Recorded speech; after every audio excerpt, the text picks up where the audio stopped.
الحمد لله نحمده ونستعينه ونستغفره ونؤمن به ونتوكل عليه ونعوذ بالله من شرور أنفسنا ومن سيئات أعمالنا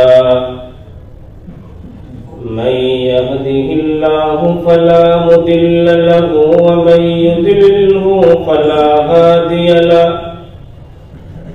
ثم نشهد أن لا إله إلا الله وحده لا شريك له من يشرك في ذاته وصفاته وعاداته وآياته أو يتبرك بغيره من نبي وولي وتقي ونقي ونسيم وحسين وجميل فعليه الخسران والوبال ثم نشهد أن سيدنا وسندنا ونبينا ومولانا محمدا عبده ورسوله صعد إلى سدرة المنتهى في ليلة المعراج كشف الدجى أما بعد فأعوذ بالله من الشيطان الرجيم بسم الله الرحمن الرحيم إن الذين قالوا ربنا الله ثم استقاموا تتنزل عليهم الملائكة قال أوصاني خليلي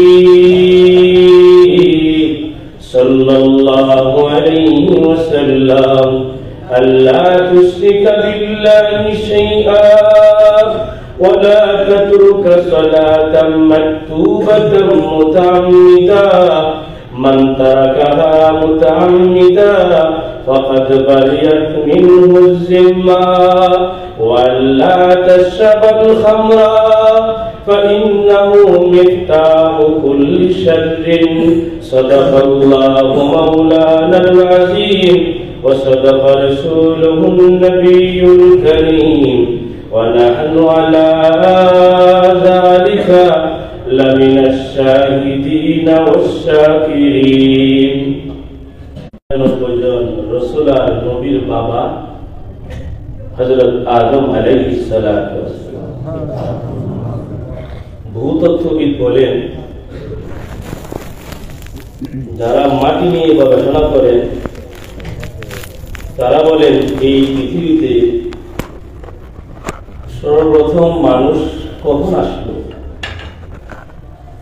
2025 থেকে গণনা করলে ভূতত্ত্ববিদরা বলেন 99 জন রাসূলের বাবা হযরত আদম আলাইহিস সালাম। সুবহানাল্লাহ।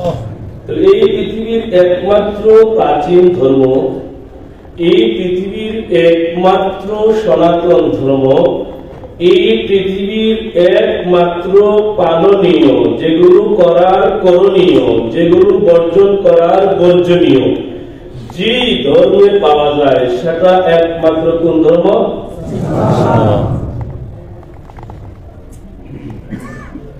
বাবা আদম আলাইহিস সালাতু ওয়াস সালাম জান্নাত থেকে ইসলাম নিয়ে আসেন। রাদিয়াল্লাহু তাআলা عن ابي الدرداء رضي الله تعالى عنه قال أوصاني خليلي صلى الله عليه وسلم। আবু দারদা রাদিয়াল্লাহু তাআলা আনহু বলেন, আমার খলিল, আমার দোস্ত,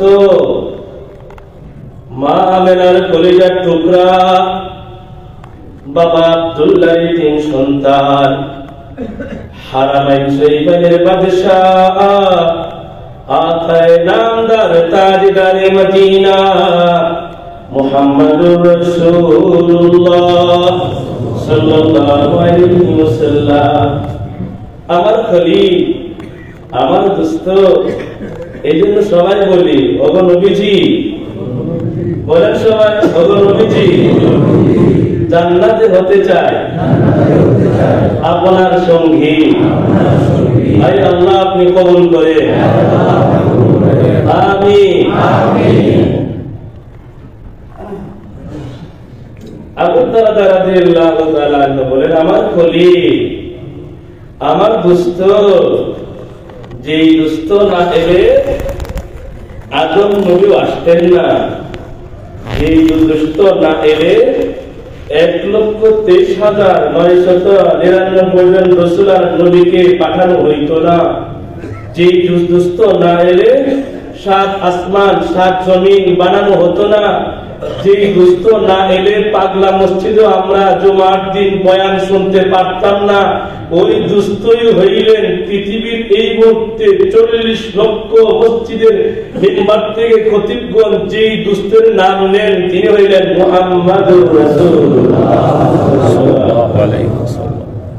দুস্থ আমাকে বলেন, আল্লাহ তুশরিকা বিল্লাহি শাইআ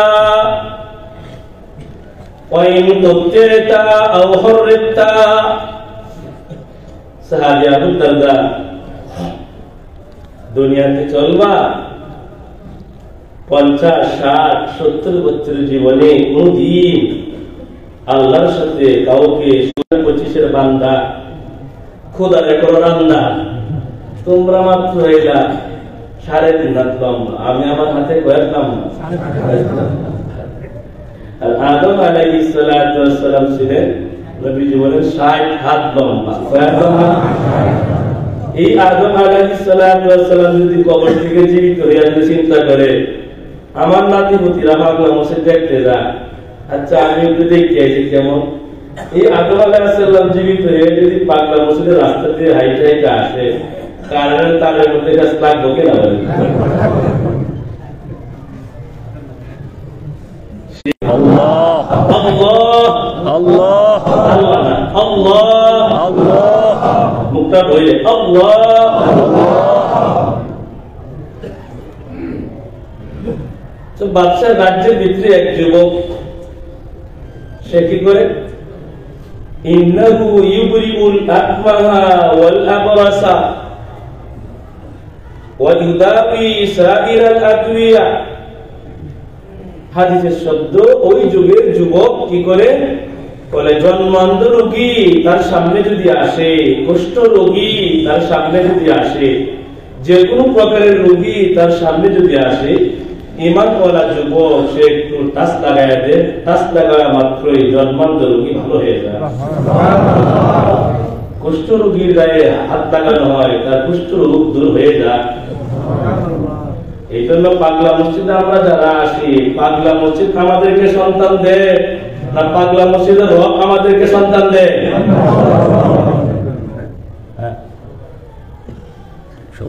এগুলো আমার মহব্বত।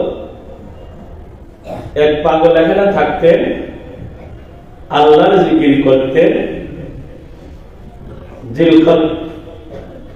জিলকত খান রহমাতুল্লাহ আলাইহি, দেওয়ান পরিবারের একজন, আল্লাহ বিল্লাহ করতেন। 100 বছর হয়ে গেছে, এই পাগলের মহব্বতে এখন আমরা আসি, আলহামদুলিল্লাহ। কিন্তু এই পাগল আমাদেরকে ভালো করে না, পাগলা মসজিদ আমাদেরকে ভালো করে না।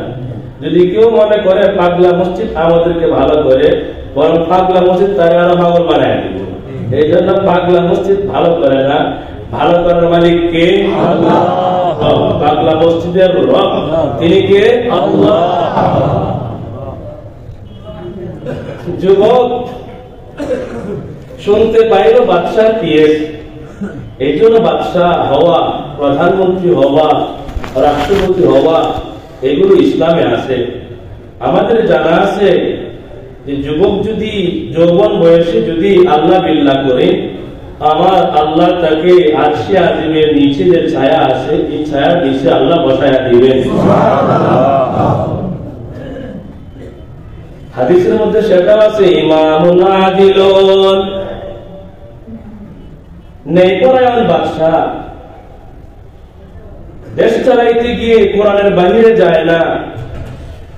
ন্যায়পরায়ণ বাদশাহ, সতত ডিসি, এসপি, ওসি কোরআনের বাইরে তার প্রশাসনিক কার্যক্রম চালায় না, যতটুকু চালায় কোরআনের ভিতর দিয়ে চালায়। বন্ধু আমার, পুলিশ গুলি চালাইলে এখানে গুলি চালানোটা আল্লাহর পক্ষ থেকে নির্দেশ আছে কিনা সেই চিন্তাটা করে এই জাতীয় লোক আমার আল্লাহ যে আরশ বানাইলেন সেই আরশের নিচে এদেরকে বসায় দিলেন। সুবহানাল্লাহ। আরশটা কতটুকু বড়? 7 তবক আসমান 7 তবক জমিন, যদি 7 তবক আসমান 7 তবক জমিন, যদি 7 আসমান পাড়ি দিয়ে আল্লাহর কুরসি আছে, ওয়াসিআ কুরসিয়ুহুস সামাওয়াতি ওয়াল আরদ, আল্লাহর একটা চেয়ার আছে, আল্লাহ একটা চেয়ার বানায় রাখছে 7 আসমানের উপরে। বলে 7 তবক জমিন আর 7 আসমান যদি এই চেয়ারের তলার মধ্যে লাগা দাও, একটিকে পয়সা যেমন বড়, একটিকে পয়সা যেমন দেখা যাবে, বলে 7 আসমান 7 জমিন যদি ওই কুরসির সামনে দেখা দাও তাহলে 5 পয়সার মতো মনে হবে। সুবহানাল্লাহ। 7 আসমান 7 জমিন আর আল্লাহর কুরসি সহ যদি হাদিসের মধ্যে আসে আমার আল্লাহ কুরসির উপরে বড় একটা সমুদ্র বানাইছে, বলে এই কুরসি আর 7 আসমান 7 জমিন যদি সমুদ্রের সামনে রেখে দেওয়া হয়, মরুভূমির মধ্যে একটা টাকা, একটিকে পয়সা, 5 পয়সা রাখলে যেমন ছোট দেখা যাবে, সেই আল্লাহর সমুদ্রের সামনে আর কুরসি সহ 7 তবক আসমান জমিন ওই আল্লাহর সমুদ্রের মাঝখানে একটা ছোট্ট টাকার মতোই মনে হবে। বলে সেই সমুদ্র আর হলো কুরসি 7 আসমান 7 জমিন যদি আল্লাহর আরশের সামনে রেখে দেওয়া হয়, তাহলে সেই আল্লাহর আরশের সামনে একটিকে পয়সার মতোই মনে হবে। বলে আবার সেই আল্লাহর আরশটা 8 জন ফেরেশতা বহন করতেছেন। কয়জন ফেরেশতা? আল্লাহ নবী সাল্লাল্লাহু আলাইহি ওয়াসাল্লাম ওসিনালি, নবীজি বলেন আমার আল্লাহ আমাকে নির্দেশ দিলেন আন উবাইয়িনা আমামাকুম, আমি যেন তোমাদের সামনে বর্ণনা করি মিন শাহমাতি উজলাইহি ইলা আতিকিহি, যে 8 জন ফেরেশতা আল্লাহর আরশ বহন করে সেই ফেরেশতারা কত বড়, আমি যেন নবী হইয়া তোমাদের সাহাবীদের সামনে আমি বর্ণনা দেই। নবীজি বলতে লাগলেন একজন ফেরেশতা কত বড় সেটা বলবো না, বরং একজন ফেরেশতার কান থেকে নিয়ে কাঁধ পর্যন্ত 700 বছরের দূরত্ব। সুবহানাল্লাহ।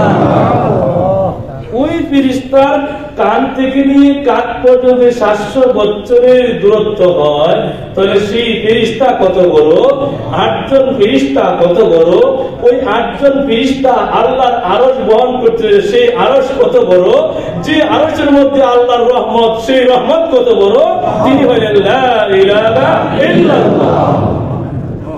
আল্লাহ তুশরিকা বিল্লাহি শাইআ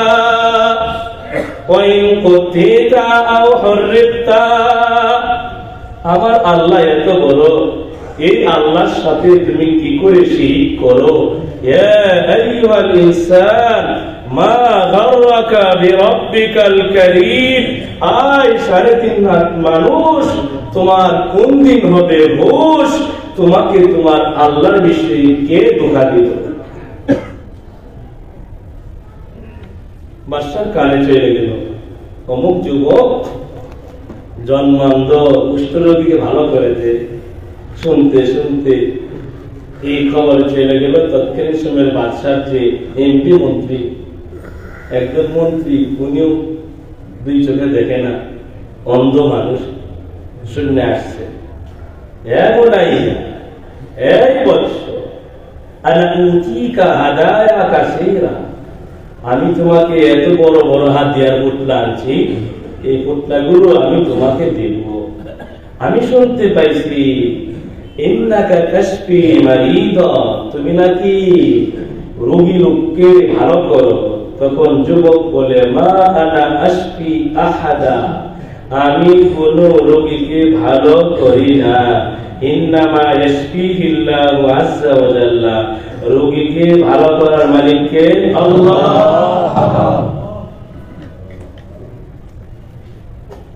যখন দুই চক্ষু ভালো নিয়ে পরবর্তী দিন সংসদ ভবনে মন্ত্রী সাহেব গেলেন, বাদশাহ জিজ্ঞেস করলেন, মান রাদ্দা বাসারাক, আই তোর দৃষ্টিশক্তি কে ফিরিয়ে দিল রে? তুই প্রতিদিন আসতে অন্ধ হইয়া আজকে তোর চক্ষু কে ভালো করে দিল? কইল, অমুক গোলাম আমাকে একটু ফু দিছে, আর অমুক গোলাম বলছে তার রব আল্লাহ, আমার রব আল্লাহ, আল্লাহ আমাকে ভালো করে দিছে। বাদশাহ মাথা গরম হয়ে গেছে, চিন্তা করছো আমার রাজ্যের ভিতরে তার নাকি রব আছে। আওয়ালাকা রব্বুল গায়রি, এই বেকুব, এই পাগল অথর্ব, আমি ছাড়াও কি তোর আরো কোন রব আছে? আমাদের রবকে আল্লাহ। তুই বোঝা গেল তুই যুবকের ধর্ম তুই গ্রহণ করছিস। যুবকের নির্দেশ দেওয়া হলো যুবককে সামনে আনা হলো। যুবককে বাচ্চা জিজ্ঞেস করলো, মান রব্বুকা, তোমার রবকে? বলে, বাচ্চা রব্বি ওয়া রব্বুকা আল্লাহ। বাচ্চা আমার রব, আপনার রবকে আল্লাহ। তাহলে তোকে আমি এই জনসমুদ্রে আমি তোকে মারবো। বাচ্চা রাস্তা বিকাতিলি, আপনি আমাকে মারতে পারবেন না। বাদশা তার সৈন্যদল সহ জল্লাদ সহ পাঠাইল, ইযহাবু বিহি ইলা জাবালিন কাযা ওয়া কাযা। আমার রাজ্যের জল্লাদ যারা আছো তাকে নিয়ে তোমরা যাও, পাহাড়ে যাও, পাহাড়ের উপরে উঠাও, উপর থেকে পরে তোমরা সেখানে নিয়ে তাকে ছেড়ে দিবে। বাদশা জল্লাদ যুবককে নিয়ে গেল পাহাড়ের শৃঙ্গে। পাহাড়ের শৃঙ্গে যখন গেল তখন ইত্তেজাবা বিহিমুল জাবাল, তখন পাহাড় তাদেরকে নিয়ে থরথর করে কাঁপতে লাগলো। যুবক নাচছে নাচছে বাচ্চার দরবারে চলে গেল। যে জল্লাদরা চলে গেল সবাই জাহান্নামে চলে গেল। বাদশা যুবককে জিজ্ঞেস করলেন, কিরে হুজুর বেটা, মা ফালা আসহাবুক, তোর সাথী কি অবস্থা? বলে, বাদশা আপনি যাদেরকে আমাকে মারার জন্য পাঠাইছিলেন, আমি যখন পাহাড়ে উঠছি পাহাড় থরথর করে কাঁপতেছে, আমি দৌড়ে দৌড়ে আপনার দরবারে চলে আসছি, আর তারা তো সবাই পাহাড় থেকে পড়ে মারা গেছে। কারণ আমার রবকে আল্লাহ, সবার রবকে আল্লাহ, যারা মরে গেছে তাদের রবকে আল্লাহ, বাবা আদমের রবকে আল্লাহ। আবার আমরা কোথায় চলে যাব? আল্লাহ কোথায়? জান্নাতে, জান্নাতে, জান্নাতে ইনশাআল্লাহ। নিয়ত আছে জান্নাতে ইনশাআল্লাহ। জান্নাতে যাওয়ার নিয়ত থাকলে আদম আলাইহিস সালাতু ওয়াস সালাম যে কালেমা নিয়ে আসছিলেন, লা ইলাহা ইল্লাল্লাহ, 2025 এ লা ইলাহা ইল্লাল্লাহ। হুজুর মাঝখানে কি অবস্থা হবে? আমি কবরে চলে যাব, পচে গলে যাব। আপনি হুজুর পচে গলে যাবে, খতিব সাহেব পচে গলে যাবে, সবাই তো শেষ হয়ে যাবে, এত দূর সফর কি করে যাব? আমার আল্লাহ বলে, তোমরা তো ডিএনএ দিয়ে প্রস্তুত থাকো, এইগুলো কি তারই আসল টুকরা কিনা, এই লোকটাই আসল কিনা, তাকে কিভাবে হত্যা করা হলো, তাকে কিভাবে শেষ করা হলো, গুলি দিয়ে শেষ করা হলো, লোকটা শেষ হয়ে গেল, আসলে এখানে তারই দেহ কিনা তোমরা ডিএনএ টেস্ট করো, কত কিছু পরীক্ষা করো। আমার আল্লাহ বলেন, আদম সফিউল্লাহ থেকে মুহাম্মাদুর রাসূলুল্লাহ সাল্লাল্লাহু আলাইহি ওয়াসাল্লাম মহাকালে কিয়ামত পর্যন্ত যত আমার বান্দা আসবে, পৃথিবীতে মানুষ আসবে, আমি সবার পিছনের মেরুদণ্ড আছে, সেই মেরুদণ্ডের আগার মধ্যে আমি আল্লাহ একটা ডিএনএ লাগাইয়া দিছি। আমি আল্লাহ ডিএনএ লাগাইয়া দিছি। তুমি যদি আমেরিকাও মারা যাও, তুমি যদি ইউরোপিয়ান কোন কান্ট্রিতেও মারা যাও, খোদা না করো রেলের চাপা দিয়ে মারা যাও, কিংবা সিএনজির চাপা দিয়ে মারা যাও, বাসের অ্যাক্সিডেন্টে মারা যাও, যেভাবে মারা যাও না কেন, আমি আল্লাহ তোমার পিছনে রাস্তার আগার মধ্যে একটা ডিএনএ লাগাইয়া দিছি। হাসরের ময়দানে বলবো, আব্দুল রহিম তুমি যে দেহ নিয়ে দুনিয়া থাকতে, এই দেহ নিয়ে 1000 বছর করে তুমি উঠো, উঠা বলা মাত্রই সবাই কবর থেকে উঠবে। তিনি আমার আপনার রব আল্লাহ। বাদশা মারার জন্য প্রস্তুত। যুবক বললেন, বাদশা আমাকে আপনি মারতে পারবেন না, এই সমুদ্রে নিয়ে যা, ইহমিলু আলা কুরকুরিন, ডিঙ্গি নৌকা তুল। ডিঙ্গি নৌকায় তোলার পরে চিন্তা করছে, তোমরা সবাই সাথে আমার আল্লাহর কত বড় কুদরত, আজব ঠাকুর মূর্তি পূজা করে মন্দিরের ভিতর থেকে আমার আল্লাহ জন্ম দিলেন ইব্রাহিম খলিলুল্লাহ আলাইহিস সালাতু ওয়াস সালাম। নূহ নবী তার সন্তান নবীর ঘরে জন্ম নিলেন। এক ওয়াইলা লা ইলাহা ইল্লাল্লাহ। বাবা গো, তোমার মতো আমি বলতে পারবো না, ওর মতো পোড়া কপাল পৃথিবীতে আর কেউ নাই। আমার আল্লাহর কত বড় কুদরত। ফেরাউন যে বাসায় ঘুমায়, বিবি আসিয়া ওই বাসাতেই ঘুমায়। ফেরাউন যে ছাদের নিচে ঘুমায়, বিবি আসিয়া ওই ছাদের নিচে ঘুমায়। ফেরাউন যে কম্বলের নিচে ঘুমায়, বিবি আসিয়া ওই কম্বলের নিচে ঘুমায়। ফেরাউন যে বিছানায় ঘুমায়, বিবি আসিয়া ওই বিছানায় ঘুমায়। ফেরাউন কয় আনা রাব্বুকুমুল আলা, আর বিবি আসিয়া কয় সুবহানা রাব্বিয়াল আলা। এই নীল আকাশের নিচে, এই সবুজ গালিচার উপরে কত মানুষ বন্ধু, কেউ যায় মসজিদে, আবার কেউ যায় মন্দিরে। আমার আল্লাহ বলেন, যুবক তুই জানিস না, তোর মুখের মধ্যে দাড়ি না থাকতে পারে, তোর দেহের মধ্যে পাঞ্জাবি না থাকতে পারে, তুই গেঞ্জি নিয়ে ঘুরতে পারিস, তুই টাই লাগাইতে পারিস, তুই প্যান্ট লাগাইতে পারিস। আয় আমার গোলাম, আমি তোকে ভুলি নাই। আয় গোলাম, আমি তোকে সর্বদাই স্মরণ করি। আমি যে রাডার লাগায়া দিলাম, তোকে আমি যে রাডার লাগায়া দিলাম, সাত আসমান সাত জমিন বানানোর আগে কাদ্দারাল্লাহু আযজা ওয়া জাল্লা মাকাদিরাল খালাইকি, আল্লাহ ওই আসমান জমিন বানানোর ক্বাবলা 50 আলফা সানাতিন, আসমান জমিন বানানোর 50,000 বছর আগে আল্লাহ কার মুখ দিয়ে লা ইলাহা ইল্লাল্লাহ বলাইবেন, কাকে আল্লাহ মুসলমান বানাইবেন।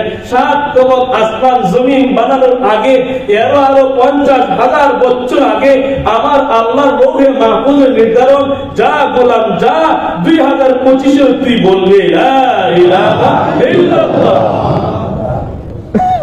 কিন্তু আমার গ্রামে, আমার পরিবারের পাশে হিন্দু ব্রিটিশ, ও তো লা ইলাহা ইল্লাল্লাহ বলতে পারে না।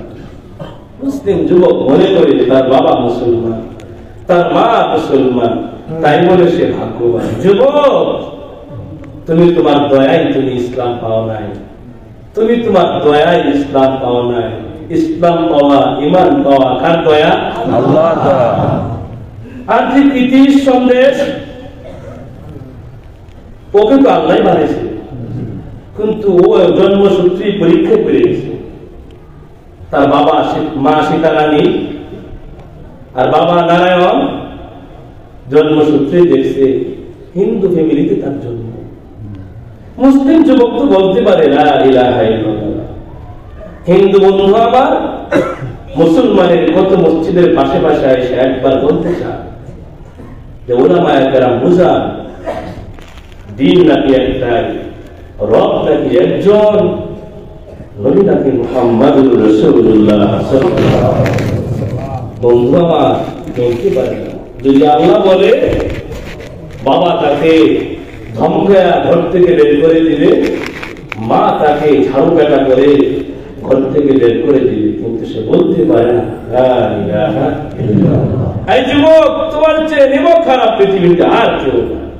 তোমাকে আল্লাহ জন্মসূত্রে ইসলাম দিলেন, কত সুন্দর মসজিদ দিলেন, 5 ওয়াক্ত নামাজ দিলেন, কত সুন্দর দেহ দিলেন, কায়া দিলেন, এই সুন্দর বডি দিলেন, দেওয়ার পরেও তোমার কপালটা আল্লাহর নামে লাগে না। কিন্তু সেই হিন্দু যুবক বয়স যখন 40 হয়ে গেল, তখন সে বলতে লাগলো মুসলমানরা কত ভাগ্যবান, জন্মসূত্রে তারা আল্লাহর নাম নিতে পারে। আজকে আমি হিন্দু ফ্যামিলিতে জন্ম নেওয়ার কারণে আমি আল্লাহর নাম নিতে পারি না, লা ইলাহা ইল্লাল্লাহ বলতে পারি না। আজকে 40 বছর পরে ইসলাম ধর্ম গ্রহণ করার পরে, 40-এর পরে আমার আল্লাহর জন্য এই কপাল লাগানোর মাত্র সুযোগ হইল। হাইরে যুবক, তোর যে নিমক খারাপ পৃথিবীতে তো আর কেউ নাই। এই জন্য আল্লাহর সঙ্গে আমরা কাউকে শরীক করব না। যাই হোক, সময় শেষ দিকে শুধু বলে দিই, আবু দারদা রাদিয়াল্লাহু তাআলা আনহু বললেন, আওসানি খলিলি আমার দোস্ত আমাকে নসিহত করলেন, আল্লাহ তুশরিকা বিল্লাহি শাইআ ওয়া ইন কুতি'তা আও হুররিকতা। হে আবু দারদা, আল্লাহর সঙ্গে কাউকে শরীক করো না, যদিও তোমাকে জ্বালিয়ে দেওয়া হয়, যদিও তোমাকে টুকরো টুকরো করা হয়। দ্বিতীয় নসিহত হচ্ছে ওয়াল্লা তাতরুকা সালাতাম মাকতুবাতাম মুতাআম্মিদা, ইচ্ছাকৃতভাবে নামাজ ছেড়ে দিও না। ফামান তারাকাহা মুতাআম্মিদা, এই নামাজ যে ইচ্ছাকৃতভাবে ছেড়ে দেয়, ফাকাদ বারিয়াত মিনহু জিম্মা, আল্লাহর পাহাড়ে আল্লাহর সংরক্ষণ তার উপর থেকে চলে যায়। রুজিতে বরকত পায় না, রিজিকে বরকত পায় না, সন্তানাদির কথা শুনে না, কারণ এই ঘরের মধ্যে কি নাই? নামাজ নাই। আর আবু দারদা রাদিয়াল্লাহু তাআলা বলেন, আমার দোস্ত আমাকে তিনটা নসিহত করলেন, আল্লাহর সাথে শরীক না করা, দ্বিতীয় হচ্ছে পাঁচ ওয়াক্ত নামাজ ইচ্ছাকৃত না ছাড়া, তৃতীয় হচ্ছে